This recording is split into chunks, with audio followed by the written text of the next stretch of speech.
Well, it has to be. If you think of this concept, is if you injure your knee, okay, of all the different knee injuries you can have, there's about 57 different knee injuries you can have, right? It's about 57. Something as simple as a knee. So if you have 57 different knee injuries you can injure, if you have an injury to your brain, how many different brain injuries do you think you can have?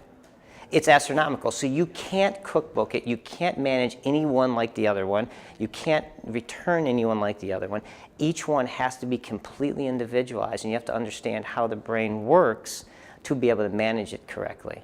And athletic trainers are at the prime where we're being looked at as being experts. So we need to step up to learn these, these rehab and these treatment regimens more than we currently do know. We can manage them, we know how to manage them, we know how to evaluate them. Do we know how to treat them? And the answer is we don't yet, and that is occurring now. We're learning more and more. We're figuring these things out more and more, but it's such a complex issue. It's going to be years and years before we really figure it out. But we know a heck of a lot more than we did 5 years ago. And we're doing things a lot different than we were 5 years ago. And we're actually helping kids more now than we were before. The concept of not exercising somebody who has a brain injury goes back to the concept, like I said, about a stroke. You don't leave the stroke patient in bed. What do they do the next day? Or if you have a neurosurgeon who actually does brain surgery on somebody, who opens up their skull, opens it up, and does surgery on their brain, and then puts them back. Do you know the number one thing they do the next morning after that patient? They exercise them. They get them up and they have them start to walk, right?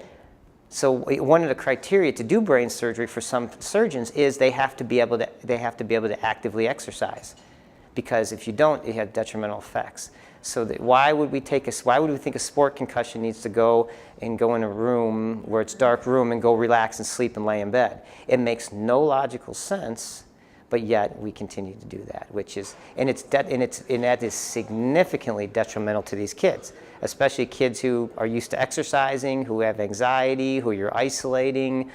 All of a sudden you take a kid who's active every single day and now they're not doing something for a week.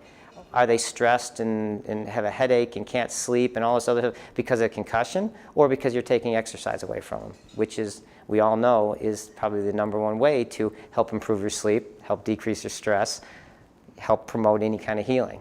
So why would we not do that?